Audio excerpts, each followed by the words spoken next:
मैं HIV पे काम कर रहा था। तो HIV की जो स्क्रिप्ट लिखी हुई थी, वो स्क्रिप्ट और कोरोना की स्क्रिप्ट जो जैसे जैसे खुलती गई, वो बिल्कुल वैसे ही है जैसे HIV की स्क्रिप्ट है। HIV की कहानी सुनाऊंगा तो आपको लगेगा मैं तो कोरोना की कहानी सुन रहा हूँ। There is no much difference. मैं 1 मिनट में समझाता हूँ। अब देखिए HIV जो है, HIV AIDS, human immunodeficiency virus, so ये है 1982 में आया, जैसे ये 2020 में आया, 19 में आया मान लो। और तब क्या किया, कैसे आ गया अचानक? और 1982 में हम में से ज़्यादातर लोग जिंदा ही थे या पैदा हो चुके थे ऑलरेडी, राइट? और हम लोग, राइट, जैसे अभी हम सब देख रहे हैं, एक्सपीरियंस कर रहे हैं 1982, अगर जो लोग रिकॉल कर सकते हैं कि अचानक एक बीमारी है जो अफ्रीका में है और बहुत लोग मारे जा रहे हैं, बहुत लोग मर रहे हैं, और वो सेक्सुअल कॉन्टैक्ट से, ब्लड ट्रांसफ्यूजन से ऐसे होता है। जिस तरह से अभी जब मैं अपने दोस्तों से बात करता हूँ जो अमेरिका में बैठे हैं, जो हमारे फ्रेंड्स या मेरे पेशेंट्स बाकी देशों में बैठे हैं, तो वो ये बोलते हैं कि आपके देश में तो लोग बहुत मर रहे हैं सड़कों पे क्योंकि इतना केसेस बढ़ रहे हैं, ऐसा कुछ, राइट? तो उसी तरह से वहाँ तब अफ्रीका का माहौल बना दिया। तो HIV क्या है? तो उसका पहला नियम ये रखा, ये ध्यान सुनिए आप, कि 1982 में 12 बीमारी को लिस्ट कर दिया, जिसमें ट्यूबरकुलोसिस था, निमोनिया था, लूज मोशन था, इस तरह से 12 नाम लिख दिए कि कोई भी पेशेंट अगर इन 12 चीज़ों के लिए बोलेगा, इन 12 चीज़ों के जो पेशेंट हैं इनको ये RT-PCR टेस्ट करा दो। टेस्ट में अगर पॉजिटिव पाएगा तो बोल देंगे HIV का पेशेंट है, टेस्ट में नेगेटिव है तो ट्यूबरकुलोसिस का पेशेंट है। Read the point. तो ये हो गया 12 डिजीज। फिर 1987 में 12 के साथ 13 और जोड़ दिए, कुछ तरह के कैंसर जोड़ दिए, कुछ तरह के ट्यूमर्स जोड़ दिए, राइट? और तो टोटल मिला के 13 + 12 करीब 25 हो गए। कि अब ये 25 की लिस्ट है, जब इनमें से कोई पेशेंट आए तो बोलना रुको रुको रुको, एक और टेस्ट होगा आपका, RT-PCR टेस्ट फॉर HIV, और वो टेस्ट अगर बता देगा पॉजिटिव तो उससे के बाद से उसके यहाँ पे बोर्ड लग जाएगा HIV का, ना कि उस बीमारी का, राइट? फिर 1992 फिर 12 + 13 + 4 और जोड़ दिए, बैक्टीरियल इन्फेक्शन जोड़ दिए 3-4 तरह के। हाँ, और कहा कि ये 4 वाले पेशेंट आएंगे ना तो इनका भी टेस्ट करना आपको।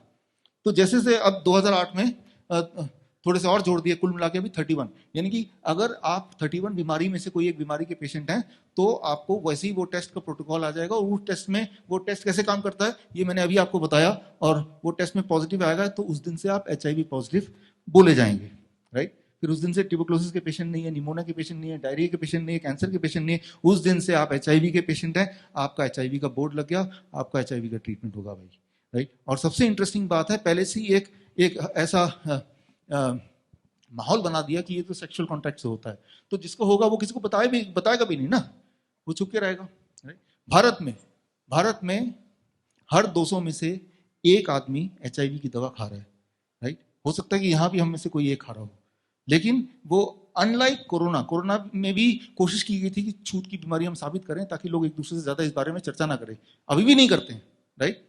तो हर 200 में से एक आदमी चुपके से दवाई खा रहा है। हमें कैसे पता? क्योंकि हमने 3-4 साल से काम ऑलरेडी कर रहे हैं। और फिर तो मैं ये बोलना चाह रहा हूं कि अगर आप सोचते हैं कि HIV नाम की कोई बीमारी है, राइट, तो कैसे पता चलता है कि इस नाम से कोई बीमारी है कि नहीं? ये डिसाइड कौन करता है, राइट? अचानक कैसे डिसाइड कर लिया ये बीमारी है या ये बीमारी है नहीं, ये बीमारी का रिस्पॉन्सिबिलिटी इसी वायरस के लिए है? तो उसका एक मेथड है, 1890 में मेथड आया था। 1890 में वर्ल्ड में कंसेंसस बना था, उस कंसेंसस का नाम है कॉच पोस्टुलेट, कि किसी भी चीज के लिए बीमारी घोषित करने के लिए वो कॉस्ट पोस्टुलेट को वो सेटिस्फाई करेगा तो ही वो बीमारी मानी जाएगी। और कॉच पोस्टुलेट हमेशा यूज होता है तब से लेकर अभी तक, सिर्फ 2 बार यूज नहीं हुआ दुनिया में। HIV के वक्त यूज नहीं हुआ और अभी कोरोना के वक्त यूज नहीं हुआ, 2 बार। अच्छा, कॉच पोस्टुलेट क्या है 1 मिनट में समझा दूं। अच्छा, ये सब क्यों समझा रहा हूं मैं, याद दिला दूं, क्योंकि आपको अपना डॉक्टर बनना है, उसके लिए ये सारे पायदान है, समझना ही पड़ेगा, डायग्नोस्टिक, राइट? तो एलिफेंट्स इधर तो वो भी लो, दूसरा भी लो। अब देखिए प्लीज प्लीज, ये मुझे चूहा चाहिए था लेकिन चूहे का मॉडल था नहीं, मैं हाथी का ले आया। वो ले ले ले, ले। बेसिकली एनिमल दिखाना चाहता हूं आपको।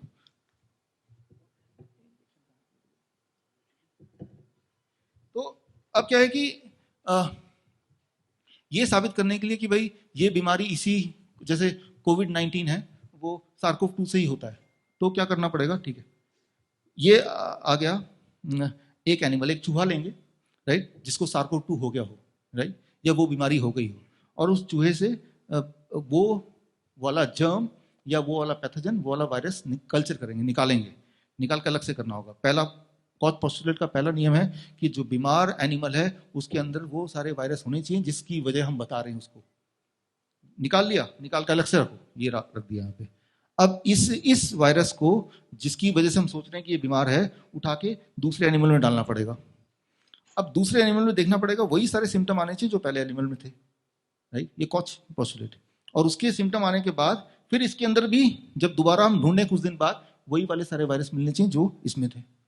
अगर ये रूल पूरे करता है, अभी जो रूल बोला, तो कॉज पोस्टुलेट सेटिस्फाई करता है। अब ऑफिशियल हो जाएगा कि ये वायरस से ये बीमारी होनी होती है।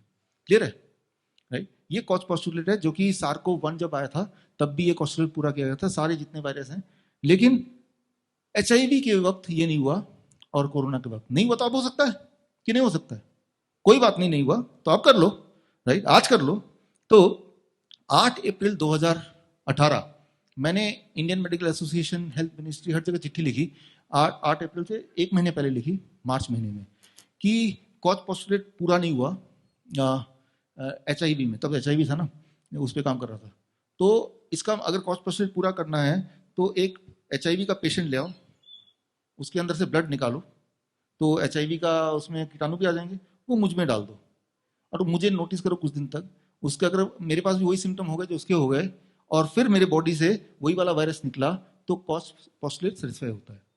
तो मैंने बोला था, राइट। और 8 अप्रैल को हमने ऑडिटोरियम बुक किया था वहाँ पे गाजियाबाद में, पूरे देश से करीब 800 लोग आए थे, और कि उस दिन मैं हूँगा और आप ऐसे लेके आओ, राइट। नॉर्मली एनिमल पे करते हैं, लेकिन आप एनिमल लवर हो, एनिमल का HIV क्यों देना, तो भाई ह्यूमन पे करो, किसी पे तो करो, राइट।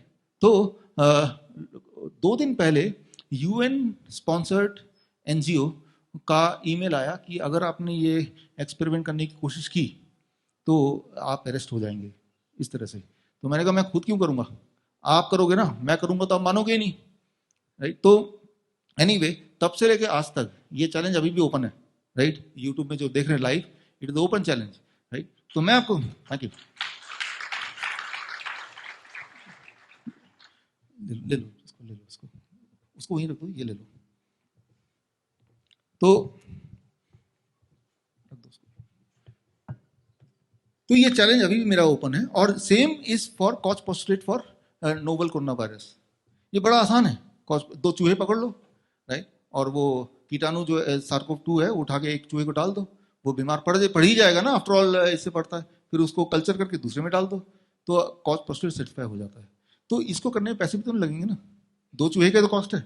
ऐसे लाखों करोड़ लोग मर रहे हैं, तो 2 चूहे को मारना, राइट, चूहा है, बिल्ली है, जिसको भी मारना चाहते हैं। और अगर नहीं मारना चाहते, मैंने तो हेल्थ मिनिस्ट्री को बोला ही था कि मैं हाजिर हूं, और हमारे कई सारे एक्सपर्ट्स हाजिर हैं, राइट। तो यहां पे मैं आपको ये बताना चाह रहा हूं कि HIV हमने देखा, HIV के जो पेशेंट्स हमारे पास आते हैं, और HIV का हमारा हेल्पलाइन 2 साल से ऑलरेडी चल रहा है, it has been 2 years, right. और 2 साल जैसे भी कोरोना का चल रहा है या कोविड का चल रहा है या network of influenza care experts, हमने हजारों पेशेंट्स जो HIV की दवा पे थे और जिन्हें HIV पॉजिटिव घोषित कर दिया गया था, उनको हम डाइट देते हैं। और डाइट, स्टेप 1 की दवा छोड़ दो, स्टेप 2 आप डाइट दो, एक स्पेसिफिक डाइट है, और उसके बाद कुछ दिन बाद सिम्टम ठीक होते हैं कि नहीं हमें रिपोर्ट करो। तो एक्चुअल बीमारी क्या है, तो उनको बीमारी क्या है, अगर HIV नहीं है तो उनको बीमारी है एक्वायर्ड इम्यूनिटी डेफिशिएंसी सिंड्रोम, मतलब उनकी इम्यूनिटी कम हो गई, दैट्स ऑल। उनकी इम्यूनिटी कमजोर हो गई, और इम्यूनिटी कमजोर होने से ऐसे लोग जल्दी जल्दी बीमार पड़ते हैं, दैट्स ऑल। उनको कमजोरी लगता है, उनको हमेशा टायर्डनेस लगता है, उनको नींद आती रहती है, तो इस तरह की variety of symptoms, that's all. तो इम्यूनिटी तो बूस्ट करना है आपको, तो इम्यूनिटी बूस्ट करने के लिए जो डाइट है वो डाइट हमने दे दिया, राइट। और उनको ट्रैक भी हम करते हैं, उनका रिकॉर्ड भी अवेलेबल करा सकते हैं अगर किसी को चाहिए तो। कोई भी अगर गवर्नमेंट ऑफिशियल चाहती है कि वो रिकॉर्ड हमसे ले लें ताकि उसको समाज की भलाई के लिए यूज करें, तो हम दे सकते हैं उसको, या ये साबित करने के लिए भाई मैं झूठ तो नहीं बोल रहा हूँ, तब भी आप आके ले सकते हैं। लेकिन तब से लेके आज तक बोल रहा हूँ, अभी तक तो कोई आया नहीं। शायद उनको पहले ही पता है कि हमारी चोरी पकड़ी जाएगी, राइट। उनको क्योंकि पता है कि ये सच बात है जो मैं बता रहा हूँ, इट इज सच, राइट। आज तो सच का दिन है। तो जिस प्रकार मैं आपको ये बताना चाह रहा हूँ कि HIV नाम की कोई बीमारी है नहीं, राइट, ना ही ये सेक्सुअली ट्रांसमिट होती है। अब आपका सवाल है तो एक को हो गया तो वो उधर चला गया था, उसको भी हो गया, वो फिर वही वाली बात हो जाएगी कोरोना वाली कि मैं तो इतने लोगों के बीच में था तो उसको था तो मुझे भी हो गया। इन सारे सवालों के जवाब के लिए ये किताब है HIV/AIDS the greatest lie of 21st century. इसकी ये लिंक में जाके आप ये बुक डाउनलोड करके, फ्री डाउनलोड है, आपके दिमाग में जितने भी सवाल हैं उन सारे के एविडेंस के साथ आंसर आपको मिल ही जाएंगे।